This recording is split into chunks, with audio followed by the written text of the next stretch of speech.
आप कभी दिल्ली में आएंगे तो मैं आपको एक कप चाय भी नहीं पिला सकता, मैं ओपनली कह रहा हूं। इसलिए मुझे तकलीफ इस बात की है कि इस युद्ध में जो कुछ जीत करके हम आगे भी लाते हैं, लोगों की उदासीनता, लोगों का सोना कभी कभी ये मायूस करता है हमको कि हम इस लड़ाई के लिए भी आपसे कुछ नहीं मांगते हैं, न किसी पे एहसान करते हैं। लेकिन इस संचार क्रांति के दौर में आपके पास तमाम चीजों के लिए समय है, लेकिन आपके और भारत राष्ट्र के लिए इतना बड़ा फैसला कराने में हमारी जान निकल गई है, लेकिन आपको उस फैसले के बारे में तक नहीं पता।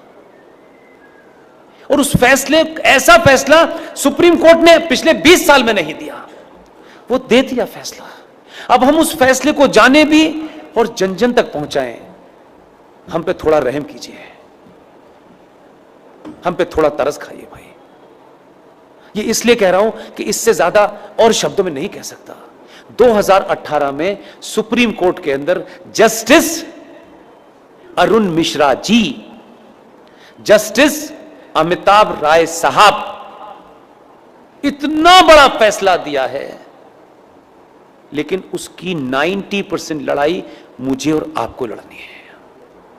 फैसला यह दिया है कि विष्णु शंकर जैन ने कोर्ट में खड़े होकर के कहा कि सर, माय लॉर्ड,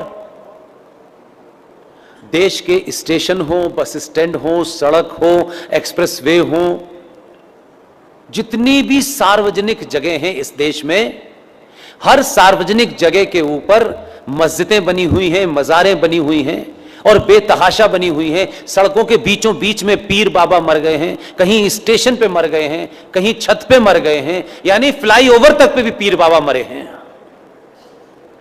ये भारत के सार्वजनिक और सरकारी जमीन के ऊपर एक जिहाद चल रहा है ताकि कोई भी इनके खिलाफ न बोल सके। सुप्रीम कोर्ट के दोनों जजों ने हमारी पिटीशन को सुना और लंबी चौड़ी बहस नहीं की। हमारे सामर्थ्य के और हमारी जितनी ताकत थी, आप सोचिए कि हम किन किन चीज़ों से घिरे हुए हैं, उसके बावजूद भी यहाँ मज़ार है, वहाँ मज़ार है, इसका डॉक्यूमेंटेशन करने में हमने जितनी ताकत लग सकती थी लगाई। लेकिन हमारे पास ना इतना पैसा है कि हम देश में घूम घूम के यही काम करें। सुप्रीम कोर्ट ने एक फैसला दिया और फैसला क्या कहा है, उन्होंने रास्ता नहीं छोड़ा, इसमें अब कोई नया एंगल नहीं हो सकता। 2018 में माननीय जज साहब जस्टिस अरुण मिश्रा जी, माननीय सुप्रीम कोर्ट के जज साहब अमिताभ राय साहब ने यह कहा है कि राज्य सरकारें पूरे देश में अपने अपने स्टेट में जहां भी सरकारी जमीन पर इल्लीगल स्ट्रक्चर बने हैं, उन्हें तत्काल प्रभाव से डिमोलिश करें और इसकी रिपोर्ट हाई कोर्ट में जमा करें।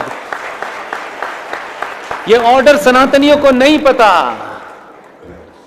यह भी कोई जिहादी आपको बताने आएगा।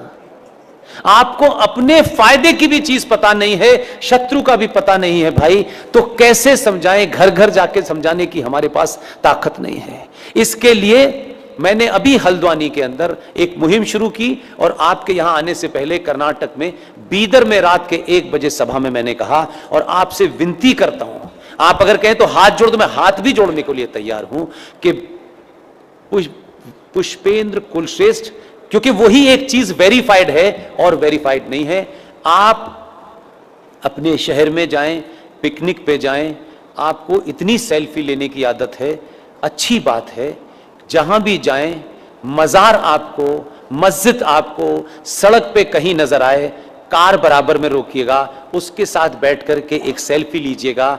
आपकी तस्वीर हो उस मज़ार की, उस मस्जिद की जो सार्वजनिक स्थलों पे बनी हुई हो, उसकी सेल्फी लेकर के मेरे फेसबुक अकाउंट पर पुष्पेंद्र कुलश्रेष्ठ वेरीफाइड पर पोस्ट इसलिए कर दीजिए कि उसी का प्रिंट आउट निकाल करके हमको कोर्ट में जमा करना।